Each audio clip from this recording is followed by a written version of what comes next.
بسم اللہ الرحمن الرحیم الصلاۃ والسلام علیکہ یا سیدی یا رسول اللہ الصلاۃ والسلام علیکہ یا سیدی یا حبیب اللہ۔ ناظرین، میں رفیق مول رہا، آپ دیکھ رہے ہیں میرا فیس بک اور یوٹیوب چینل۔ آج ایسا لگ رہا تھا کہ پاکستان میں صرف پورا دن کیسز ہی چلتے رہے، کوئی اور کام نہیں رہا۔ اگر کہا جائے کہ آج عدالتوں میں کیسز کی سماعت کا کوئی دن تھا تو ایسا ہی لگ رہا تھا۔ ٹی وی سکرینز پر، سوشل میڈیا پر اتنے زیادہ یہ چیزیں نظر آ رہی تھی، اور کیسز کی زیادہ تر سماعت عمران خان صاحب پر جو درج مقدمات ہیں ان کے حوالے سے کی جا رہی تھی۔ اس کی تمام تفصیل آپ کے سامنے رکھیں گے۔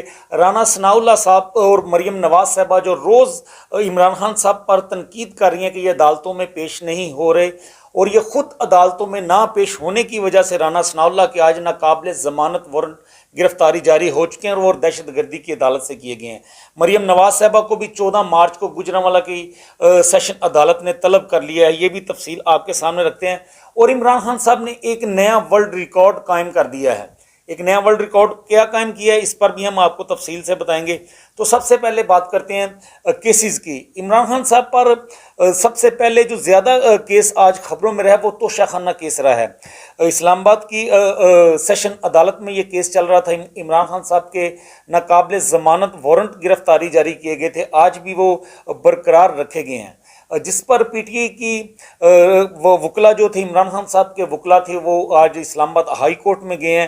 وہاں پر انہوں نے یہ استدعا کی تھی کہ عمران خان کی جان کو خطرہ ہے، لہٰذا 1 ماہ کی ڈیٹ دی جائے، 4 ہفتوں کی ڈیٹ دی جائے، عمران خان عدالت میں پیش ہو جائیں گے۔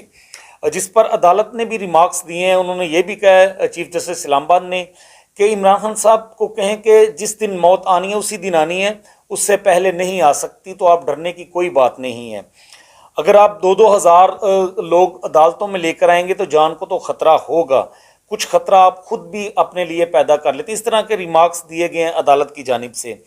اس کے بعد ایک کیس لاہور ہائی کورٹ میں اس کیس کی سماعت ہوئی ہے۔ عمران خان صاحب کی جانب سے، ان کے وکلا کی جانب سے یہ درخواست دائر کی گئی تھی کہ ان کے جتنے بھی مقدمات ہیں وہ ویڈیو لنک کے ذریعے ان کو سنا جائے، کیونکہ جو عمران خان پر قاتلانہ حملہ ہوا ہے اس ملزم کو بھی جیل میں ویڈیو لنک کی سہولت دی گئی ہے۔ تو جس پر حملہ ہوا ہے، عمران خان قاتلانہ حملہ جس پر ہوا ہے، تو اس کو کیوں یہ سہولت نہیں دی جا سکتی؟ مختلف اداروں کی جانب سے ان کو یہ لیٹرز بھی آئے ہیں کہ ان کی جان کو خطرہ ہے۔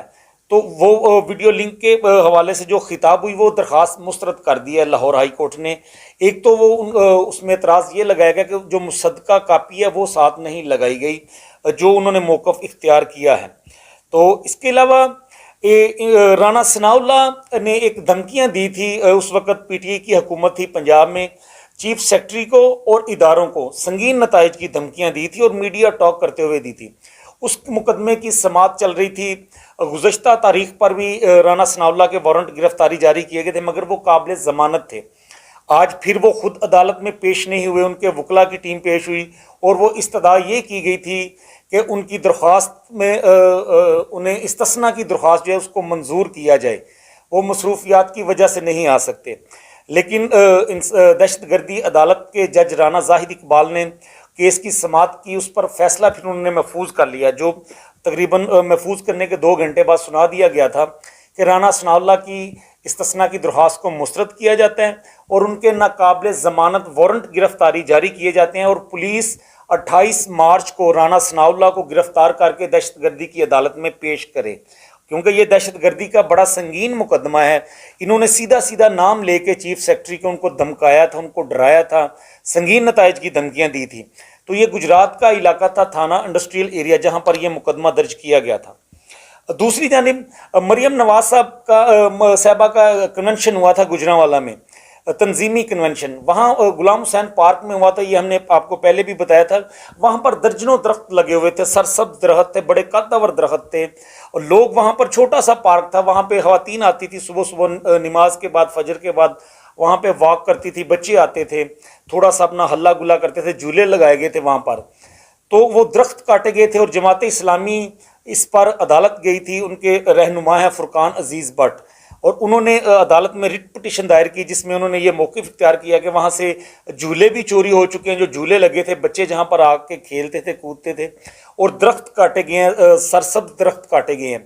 اس میں 4 گجرانوالہ کے مقامی رہنما تھے. ایک تو سٹی صدر سلمان الرحمی بٹ، ان کے بھائی سابق ایم پی عمران خالد بٹ، اس کے علاوہ شعیب بٹ جو امیدوار بھی ہیں PP 64 کے، اس کے علاوہ خرم دستگیر جو وفاقی وزیر توانائی ان کے سیکرٹری ہیں ناصر کھوکھر، ان کو نامزد کیا گیا تھا، اور مریم نواز کو.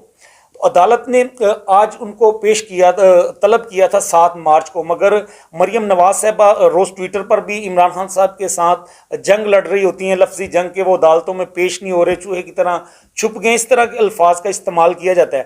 مگر آج خود انہوں نے عدالت کا احترام نہیں کیا، خود وہ پیش نہیں ہوئی، بلکہ کوئی بھی رہنما پیش نہیں ہوا، جس پر ایڈیشنل سیشن جج مرزا محمد اعظم نے کیس کی سماعت کیا. پھر انہوں نے فیصلہ سنایا ہے کہ 14 مارچ کو ان تمام لوگوں کو جو سٹی صدر ہیں مسلم لیگ نون کے سلمان الرحمی بٹ، اس کے علاوہ مریم نواز صاحبہ اور دیگر جو ان کے رہنما تھے، ان کو طلبی کا نوٹس جو جاری کیا ہے 14 مارچ کے حوالے سے، اور ساتھ SP کمپلینٹ سیل گجرانوالہ ان کو ہدایت کی گئی کہ دونوں فریقین کو بلا کر ان کا موقف سنا جائے، جو درخت کاٹے گئے ہیں، جو ویڈیو ثبوت ہیں اور بہت سارے شواہد ہیں، اس کی روشنی میں مکمل رپورٹ کر کے 14 مارچ کو عدالت میں پیش کی جائے. تو یہ 2 واقعات ایسے ہیں کہ عمران خان صاحب عدالتوں میں پیش نہیں ہو رہے، تو نون لیگ ان پر بہت زیادہ تنقید کر رہی ہے، لیکن خود جب باری آتی ہے تو عدالتوں میں خود بھی پیش نہیں ہوتے. تو وزیر داخلہ آپ سوچ لیں، وفاقی وزیر داخلہ ہیں جن کا کام ہی قانون پر عمل درآمد کروانا ہے، سیکیورٹی کے معاملات کو دیکھنا ہے، وہ خود عدالتوں کا احترام نہیں کر رہے. دہشت گردی کی عدالت میں وہ خود پیش نہیں ہوئے، بالآخر جج صاحب کو ان کے ناقابل ضمانت وارنٹ گرفتاری جاری کرنے پڑے ہیں. تو ناظرین، یہ کیسز تھے، آج پورا دن یہ کیسز ٹی وی پر چلتے رہے ہیں، سوشل میڈیا پر بھی، تو دیکھ کر ایسے لگ رہا تھا کہ آج پاکستان میں عدالتوں میں کیسز کی سماعت کا جیسے کوئی دن ہے. ایسے خبریں آ رہی تھی کہ یہ کیس کی سماعت، اس کیس کی سماعت، اس کیس کی سماعت، اور زیادہ تر کیسز عمران خان صاحب کے حوالے سے تھے. عمران خان صاحب نے حکومت سے نکلنے کے بعد گزشتہ 10 ماہ میں ایک ورلڈ ریکارڈ قائم کیا ہے. پہلے بہت سارے ورلڈ ریکارڈ قائم کر چکے ہیں. وہ 5 نشستوں پر انہوں نے الیکشن لڑا، پھر انہوں نے 7 نشستوں پر الیکشن لڑا، وہ بھی ایک اپنی نوعیت کا ریکارڈ تھا، اور بہت سارے ان کی زندگی میں ورلڈ ریکارڈ ہیں. لیکن ایک اور ورلڈ ریکارڈ قائم کیا انہوں نے، 10 ماہ میں ان پر 80 مقدمات درج کیے گئے ہیں. یہ کسی بھی رہنما پر، کسی بھی سابق وزیر اعظم پر، اگر کوئی حکومت چھوڑنے کے بعد وزیر اعظم جو ہے رجیم چینج آپریشن میں انہیں حکومت کو چینج کیا گیا، پاکستان میں نہیں دنیا بھر میں اس کی کوئی مثال نہیں ملتی کہ کوئی بھی سابق وزیر اعظم اپنا وزارت عظمیٰ کا منصب چھوڑنے کے بعد اگلے 10 ماہ میں ان کے اوپر 80 FIR درج کر دی جائیں، اور ان میں سے بیشتر FIR دہشت گردی کی دفعات کے تحت درج کی گئی ہیں. پروٹیسٹ کیے ہیں، ان پر FIR درج کر دی گئی ہے، انہوں نے کوئی بیان دیا، ان کے اوپر مقدمہ درج کر دیا گیا ہے. انہیں پولیس والے گرفتار کرنے آئے ہیں، گرفتار نہیں ہوئے تو اس پر مقدمہ درج کر دیا ہے. اگر ان کے ساتھ لوگ چلے گئے ہیں عدالت میں پیش ہونے تو اس پر مقدمہ درج کر دیا گیا ہے. اب تک ان پر 80 مقدمات درج کیے گئے ہیں. تو یہ اپنی نوعیت کا بھی ایک نیا ورلڈ ریکارڈ ہے عمران خان صاحب کی زندگی کا کہ اتنے مقدمات کسی پر بھی درج نہیں ہوئے. تو ناظرین، آج یہ عدالتوں پر ہی ہم نے بات کرنی تھی کہ کس طرح کیسز چل رہے ہیں اور کتنی زیادہ تعداد میں آج ایسے ہی چل رہا تھا. یہ تفصیل تھی بڑی اہم جو آپ کے سامنے رکھنی تھی.